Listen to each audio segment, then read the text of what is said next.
Hey, what's going on, everybody? Isaac here, and I've got this Spyderco Military 2. Only had it for a few days and have been carrying it in my pocket, and no regrets on getting this. This is the Military 2, not the Paramilitary 2, which is a smaller knife than this. So this one, the military, I've been out for a solid quarter of a century from Spyderco, but this Military 2 updated it a little bit to be a little bit more like the Paramilitary 2, which is extremely popular with knife enthusiasts. So it has this compression lock on the top, which the original military had a liner lock. You know, the liner right here, you turn it, push it over, and you close your blade. So their compression lock, now there may be some differences, but it's basically a liner lock, but it's on the top. So you don't have to worry about the blade closing on your finger in case you are, a little slow and you don't get your thumb out of the way before you close your blade. So no issues of that happening here. And the original military, you could only carry it with the pocket clip here, or I guess on this side too for tip down carry. The Military 2, they drilled it so we can have tip up carry, which I prefer. And I'll show you why here. So a knife is like this in your pocket. You pull it out. Your thumb should be right there on that hole for opening. And of course, it has Spyderco's trademark round hole for easy opening that they have been using since the 1980s when they came out with their very first model, the Worker. Now, this is made in the USA, Golden, Colorado, and they make sure, they designate, USA Planet Earth on there. It's S30V steel, which is great steel for an everyday carry knife. Excellent edge retention.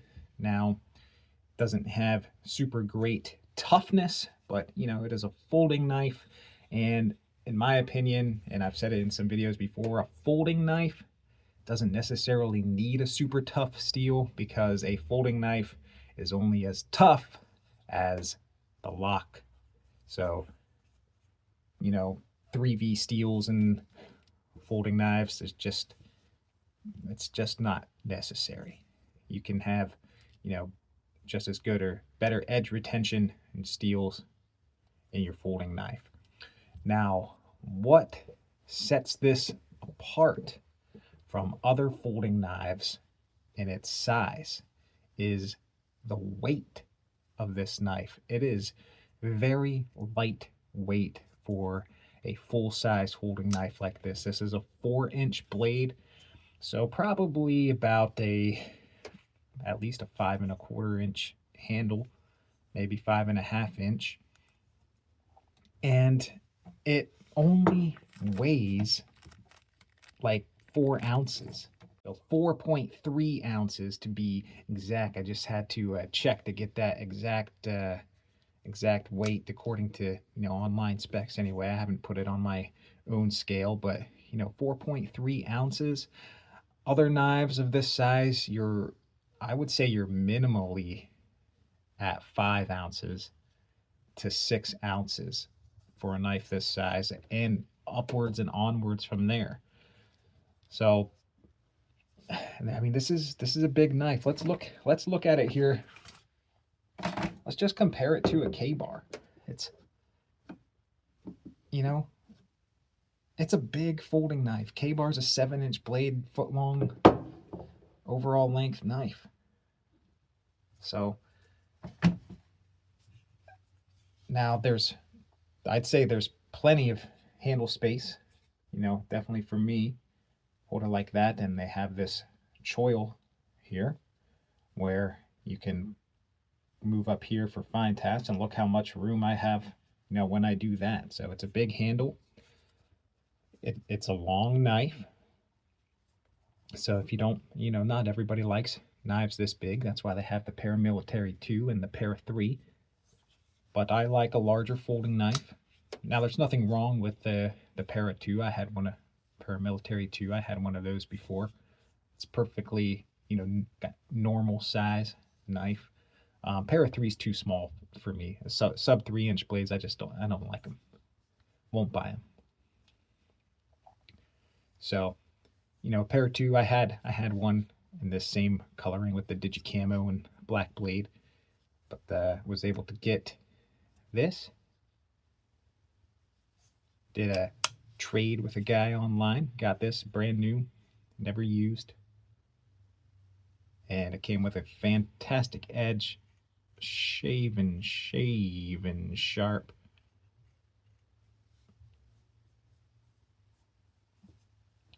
And it's the ergonomics on this I think are very good, especially they got this jimping right here on the thumb hole for placement when doing cuts, stabs. Feels good in the reverse grip if you want to bear down on something. Good handle. And the weight on this it honestly just astounds me based on other knives that I own in this size range. Emerson knives, they're definitely 5 ounces plus. I'd have to go back and check the weight on a Cold Steel Recon 1 to see what they are. I think they are over 4 ounces for sure. I don't think they're as light as this, even though they don't have steel liners. But yeah, definitely impressed with the Spyderco Military. Full flat grind that Spyderco does is just awesome. I love a flat grind. They just slice so well. So you can use this for cutting most anything. Food prep in the kitchen. Full flat grind's a dream. So, do I recommend this knife to anybody watching this? I sure do. So, maybe you want to get yourself a Spyderco Military 2. Take it easy. We'll see you on the next video.